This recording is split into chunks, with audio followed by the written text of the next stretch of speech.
Hey everyone, back for another movie review. This time this is a movie I really wish I had saw in this December, and I'm more than happy to be talking about this movie now.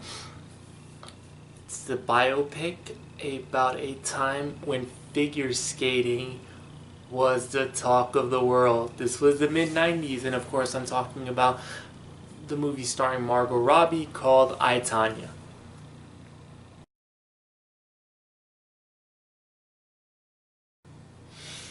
Okay, I, Tonya is the seminal pick about Tonya Harding and her, I would like to say rise to fame, but it's more like it's a movie about how someone became a pariah and oddly a redemption story all at the same time. This is all about how when Nancy Kerrigan was born, or when she was growing up, her mom um, pushed her to be a figure skater because she knew she had talent. And it goes through her early lives, her meeting with her first husband, Jeff, her trials and tribulations as becoming a skater, and of course, the Tonya Harding incident, or Nancy Kerrigan incident. This movie's really good. I'm not gonna lie.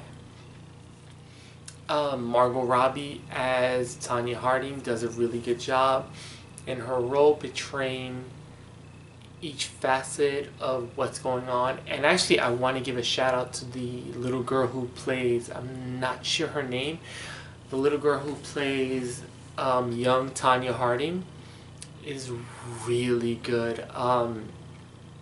There's two of them because there's the early age, the preteen age, and then once she gets around 16, Margot Robbie plays her. The younger actress is named Maxine Smith, and the older one is called McGinnis Grace. And if I got your names wrong, sorry.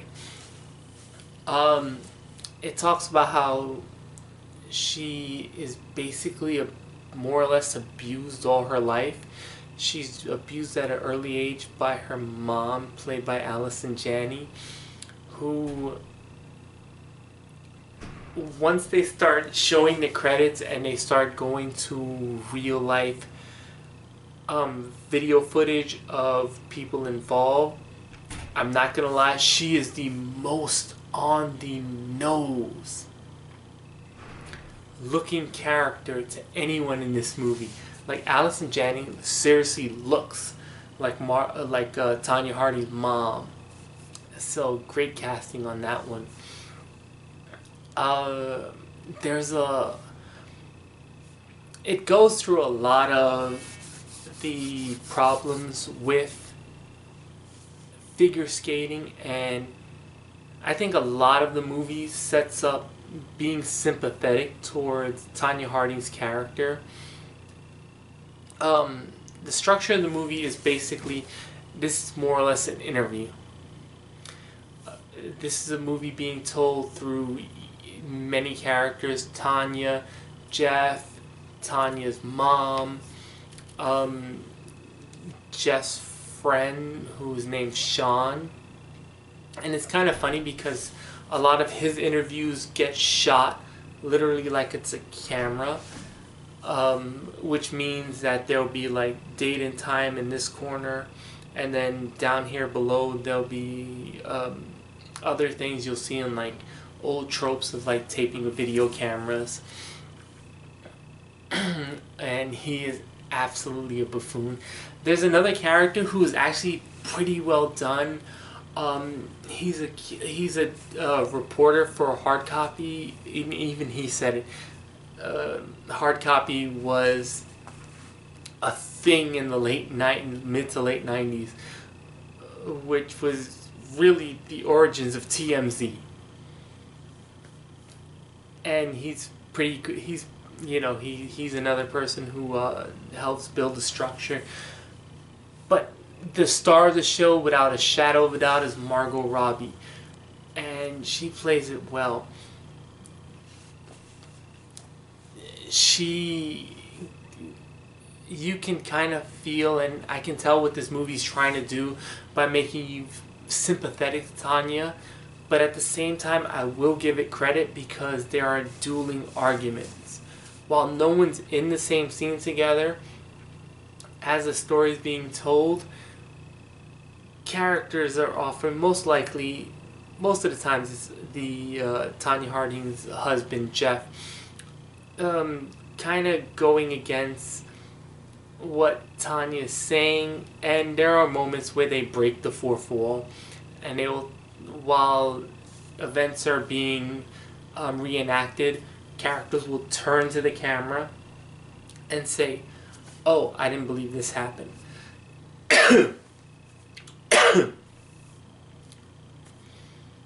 So there's a lot of that in this movie, but not enough to unjar you.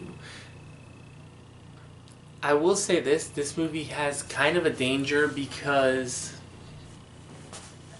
while it is telling the story of someone who is abused verbally, mentally, and physically throughout the whole movie, it does lean back on the premise that, well, she's still part of it.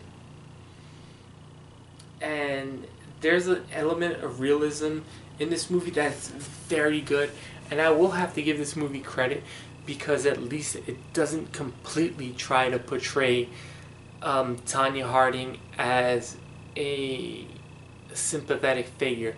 There are moments in the movie where they will say, well, she was kind of part of this ordeal. So with that, if there's anything I would have to, I don't know if there's anything I want to say bad about this movie. This movie's a lot. This movie's really good, really interesting. The only thing like I said, the only thing bad I can say about it, I could see this leading to a lot of bad people coming out and saying, "Oh, this is why I did this," and people going, "Oh, they're not that bad after all." She is someone who clearly knew what was going on, and even this movie recognizes that her level of involvement in the Nancy Kerrigan incident is very sketchy at best. But with that being said, go out of your way to see this. It's on demand now. I just got it on Blu-ray. It's really fun. If I had to give this movie a review, 8.8. This movie's really good. Go out of your way to see it. It didn't do that well in the box office, but there's always life after it's out of the theaters. That's it for now. Did you see this movie? When did you see it? Do you plan on owning it?